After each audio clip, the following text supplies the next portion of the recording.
ചില ആളുകൾക്ക് മറ്റുള്ളവരെ വളരെ എളുപ്പത്തിൽ ആകർഷിക്കാനും സ്വാധീനിക്കാനും കഴിയുന്നത് എന്തുകൊണ്ടാണെന്ന് നിങ്ങൾ എപ്പോഴെങ്കിലും ചിന്തിച്ചിട്ടുണ്ടോ?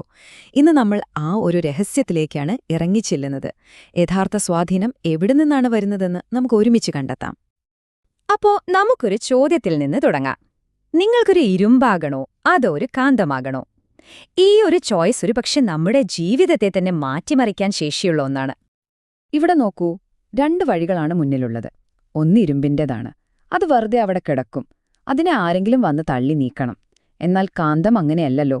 അതിന് അതിൻ്റേതായൊരു പവറുണ്ട്. ആവശ്യമുള്ളതിനെ അനായാസം തന്നിലേക്ക് വലിച്ചെടുപ്പിക്കുന്നു.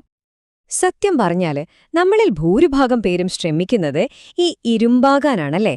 നമ്മുടെ സ്റ്റാറ്റസ്, പണം, അധികാരം ഇതൊക്കെ ഉപയോഗിച്ച് ഒരു ഇമ്പാക്റ്റ് ഉണ്ടാക്കാൻ നോക്കും. പക്ഷേ അത് ഒരുപാട് എഫേർട്ട് എടുക്കുന്നൊരു വഴിയല്ലേ? ഇതിനെക്കുറിച്ച് വളരെ മനോഹരമായ ഒരു വാചകമുണ്ട്. ഇരുമ്പിനെ വില കൊടുത്തു വാങ്ങാം, എന്നാൽ ഒരു കാന്തം അതിന്റെ വില സ്വയം നിശ്ചയിക്കുന്നു. ഇതിന്റെ അർത്ഥം എന്താണെന്ന് വെച്ചാൽ നമ്മുടെ യഥാർത്ഥ മൂല്യം നിർണയിക്കുന്നത് നമ്മൾ തന്നെയാണ്, മറ്റാരുമല്ല. ശരി, അപ്പൊ നമുക്ക് ഈ കാന്തമായി മാറുന്നതിന്റെ പിന്നിലെ ഒരു ശാസ്ത്രം എന്താണെന്ന് നോക്കാം. ഒന്നോർക്കണം, ഇത് പുറമേ കാണിക്കുന്ന ഒന്നല്ല, മറിച്ച് നമ്മുടെ ഉള്ളിൽ സംഭവിക്കുന്ന ഒരു മാറ്റമാണ്. ഒരു കാന്തം എങ്ങനെയാ പ്രവർത്തിക്കുന്നതെന്ന് നമുക്കൊന്ന് നോക്കിയാലോ? വളരെ സിമ്പിളാണ്. അതിനുള്ളിൽ ലക്ഷക്കണക്കിന് ചെറിയ കണികകളുണ്ട്. ഈ കണികകളെല്ലാം ഒരേ ദിശയിലേക്ക് ഇങ്ങനെ അലൈൻ ചെയ്ത് നിൽക്കുമ്പോഴാണ് അപ്പോഴാണ് ആ കാന്തക്കിന് അതിന്റെ മാന്ത്രിക ശക്തി കിട്ടുന്നത്. സിമ്പിളല്ലേ? ഇനിയിപ്പോ ഇതിലെ ഏറ്റവും ഇൻട്രസ്റ്റിംഗ് ആയിട്ടുള്ള കാര്യം എന്താണെന്നറിയാമോ? ഇതേ തത്വം അതേപടി നമുക്ക് നമ്മുടെ ജീവിതത്തിലും പ്രയോഗിക്കാൻ പറ്റും. ഒരു വ്യക്തിയുടെ സ്വാധീനം അല്ലെങ്കിൽ ഇൻഫ്ലുവൻസ് എന്ന് പറയുന്നത് ശരിക്കും ഇങ്ങനെ തന്നെയാണ് പ്രവർത്തിക്കുന്നത്. അതായത് ആ കാന്തത്തിലെ കണികകളെപ്പോലെ നമ്മുടെ ചിന്തകൾ, നമ്മുടെ വാക്കുകൾ, നമ്മുടെ പ്രവൃത്തികൾ ഇതെല്ലാം ഒരേ ദിശയിലേക്ക് വരുമ്പോൾ, അതും എങ്ങനെയുള്ള ദിശ? സത്യം, സ്നേഹം, സേവനം, അങ്ങനെയുള്ള ഉയർന്ന ലക്ഷ്യങ്ങളിലേക്കൊന്നിക്കുമ്പോഴാണ് യഥാർത്ഥ സ്വാധീനമുണ്ടാകുന്നത്. അപ്പോഴാണ് നമ്മളും ഒരു മനുഷ്യകാന്തമായി മാറുന്നത്. അപ്പോൾ എല്ലാത്തിന്റെയും തുടക്കം എവിടെയാണെന്ന് മനസ്സിലായോ? നമ്മുടെ ചിന്തകളിലാണ്. നോക്കൂ, ചിന്തയാണ് നമ്മുടെ പ്രവൃത്തികളുടെ കാന്തിക ശക്തി. ചിന്തകൾ എത്രത്തോളം ഉയരുന്നോ ആകർഷണവും അത്രത്തോളം കൂടും. എന്നുവെച്ചാൽ എന്താ? നമ്മുടെ ചിന്തകൾ നല്ലതാണെങ്കിൽ നമ്മുടെ പ്രവൃത്തികളും താനേ നന്നാവും. അത് പിന്നെ മറ്റുള്ളവരെ സ്വാഭാവികമായി നമ്മളിലേക്ക് ആകർഷിക്കും. അത്രയുള്ളൂ. ഈ ആശയം വെറുതെ പറയുന്നതിനേക്കാൾ നല്ലത് ഒരു കഥയിലൂടെ മനസ്സിലാക്കുന്നതല്ലേ? അപ്പോൾ നമുക്ക് പ്രേം എന്നു പേരുള്ള ഒരു സാധാരണ അധ്യാപകന്റെ കഥ കേൾക്കാം. സാധാരണക്കാരനാണെങ്കിലും അദ്ദേഹത്തിന്റെ കഥ അസാധാരണമാണ്. ഒരു കൊച്ചു ഗ്രാമത്തിൽ പ്രേം എന്നൊരു പാവപ്പെട്ട ടീച്ചറുണ്ടായിരുന്നു. പണമോ വലിയ പദവികളോ ഒന്നും അദ്ദേഹത്തിനുണ്ടായിരുന്നില്ല. പക്ഷേ ആളുകൾ അദ്ദേഹത്തിലേക്ക് ഒഴുകിയെത്തി, ഒരു കാന്തത്തിലേക്ക് ഇരുമ്പുപൊടി വരുന്നതുപോലെ.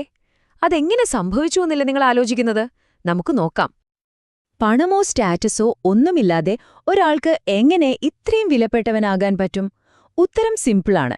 പ്രേമിന്റെ ഒരേ ഒരു സമ്പാദ്യം അദ്ദേഹത്തിന്റെ സ്വഭാവമായിരുന്നു. അദ്ദേഹത്തിന്റെ മൂല്യം പൂർണ്ണമായും അദ്ദേഹത്തിന്റെ ഉള്ളിൽ നിന്നായിരുന്നു, പുറമേയുള്ള ഒന്നിനെയും ആശ്രയിച്ചല്ലായിരുന്നു. എന്തിനാണ് ഗ്രാമത്തിലെ ആളുകൾ, പണക്കാർ പോലും അദ്ദേഹത്തെ തേടി വന്നതെന്നറിയാമോ? എന്തെങ്കിലും ഉപദേശം കേൾക്കാനോ അല്ലെങ്കിൽ ഉത്തരങ്ങൾ കിട്ടാനോ ഒന്നുമല്ലായിരുന്നു. മറിച്ച് അദ്ദേഹത്തിന്റെ സാന്നിധ്യത്തിൽ കിട്ടുന്ന ഒരു സമാധാനമുണ്ട്, ഒരു ശാന്തത. അതിനുവേണ്ടിയായിരുന്നു. കണ്ടോ, ആളുകൾ സ്വാഭാവികമായി അദ്ദേഹത്തിലേക്ക് ആകർഷിക്കപ്പെടുകയായിരുന്നു. പ്രേമിന്റെ ജീവിതം നമ്മളെ പഠിപ്പിക്കുന്ന ഏറ്റവും വലിയ പാഠം ഈ ഒരു വാചകത്തിലുണ്ട്. സ്വഭാവമാണ് ഏറ്റവും വലിയ ബാങ്ക് ബാലൻസ്. ശരിയല്ലേ? നമ്മുടെ ബാങ്കിലെ പണത്തേക്കാളൊക്കെ എത്രയോ വലുതാണ് നമ്മുടെ സ്വഭാവം. അപ്പോ പ്രേമിന്റെ ആ രഹസ്യം എന്തായിരുന്നു? വളരെ സിമ്പിൾ. അദ്ദേഹത്തിന്റെ സ്വഭാവം. അത് തന്നെയായിരുന്നു അദ്ദേഹത്തിന്റെ കാന്തം. മറ്റുള്ളവരെ അദ്ദേഹത്തിലേക്ക് വലിച്ചെടുപ്പിച്ച ആ കാന്തിക ശക്തി. ശരി, അപ്പം നമുക്കെല്ലാവർക്കും എങ്ങനെ പ്രേമിനെ പോലെ ഒരു കാന്തമായി മാറാൻ കഴിയും? അതിനുള്ള 4 അടിസ്ഥാന തത്വങ്ങളാണ് നമ്മളിനി കാണാൻ പോകുന്നത്. ഈ 4 തൂണുകൾ നമ്മുടെ ജീവിതത്തിൽ ഉറപ്പിച്ചാൽ നമുക്കും ആ ഒരു കാന്തിക വ്യക്തിത്വത്തിന് ഉടമയാകാം. അപ്പോൾ ശ്രദ്ധിച്ചു കേൾക്കണം. ഒന്നാമത്തേത് സംയം, അതായത് ആത്മനിയന്ത്രണം, നമ്മുടെ ഇന്ദ്രിയങ്ങളെ അടക്കി ഭരിക്കുക. രണ്ടാമത്തേത് സേവ, അതായത് നിസ്വാർത്ഥമായ സേവനം, ഒന്നും പ്രതീക്ഷിക്കാതെ മറ്റുള്ളവർക്കു വേണ്ടി പ്രവർത്തിക്കാം. മൂന്നാമത്തേത് സഹിഷ്ണുത, അതായത് ക്ഷമ, പ്രതിസന്ധികളിൽ പതറാതെ ശാന്തമായിരിക്കാനുള്ള കഴിവ്. നാലാമത്തേത് സാധന, അതായത് നിരന്തരമായ പരിശീലനം, എല്ലാ ദിവസവും നമ്മളെ തന്നെ കുറച്ചുകൂടി മെച്ചപ്പെടുത്താനുള്ള ശ്രമം. ഈ 4 കാര്യങ്ങളും നമ്മുടെ ജീവിതത്തിന്റെ ഭാഗമാകുമ്പോൾ എന്ത് സംഭവിക്കുമെന്നറിയാമോ? നമ്മുടെ ഉള്ളിലൊരു വലിയ പോസിറ്റീവ് എനർജി രൂപപ്പെടും. നമ്മൾ ഇത്രയും നേരം സംസാരിച്ച ആ ആകർഷണ ശക്തിയുണ്ടല്ലോ, അത് വരുന്നത് അപ്പോഴാണ്. അതുകൊണ്ട് നമ്മൾ ഓർക്കേണ്ട ഒരു പ്രധാനപ്പെട്ട കാര്യമുണ്ട്. യഥാർത്ഥ സ്വാധീനം എന്ന് പറയുന്നത് ഒരു ഇൻസൈഡ് ഔട്ട് ജോലിയാണ്. പുറത്തു നിന്നല്ല, ഉള്ളിൽ നിന്നാണ് അത് വരേണ്ടത്. ഈ വാചകം നോക്കൂ. നമ്മുടെ കുറവുകൾ പരിഹരിക്കാൻ നമ്മൾ ചെയ്യുന്ന പ്രവൃത്തിയാണ് ഏറ്റവും വലിയ പബ്ലിക് റിലേഷൻസ്. എന്നുവെച്ചാൽ നമ്മൾ നമ്മളെ തന്നെ നന്നാക്കുമ്പോൾ ആളുകൾ താനെ നമ്മളെ ശ്രദ്ധിച്ചോളും. ശക്തി എന്ന് കേൾക്കുമ്പോൾ നമ്മളെപ്പോഴും ബഹളം വെക്കുന്നതിനെക്കുറിച്ചാണ് ചിന്തിക്കുക, അല്ലേ? പക്ഷേ ഇതങ്ങനെയല്ല. ഇതൊരു നിശബ്ദമായ ശക്തിയാണ്. ഒരു കാന്തമായി മാറിയ വ്യക്തിക്ക് പിന്നെ ഒച്ചയിടേണ്ട ആവശ്യം വരുന്നില്ല. അവരുടെ മൗനം പോലും ഒരുപാട് കാര്യങ്ങൾ പറയും. ഈ ലോകത്ത് ഒരുപാട് ഇരുമ്പുണ്ട്, എല്ലായിടത്തും കാണാം.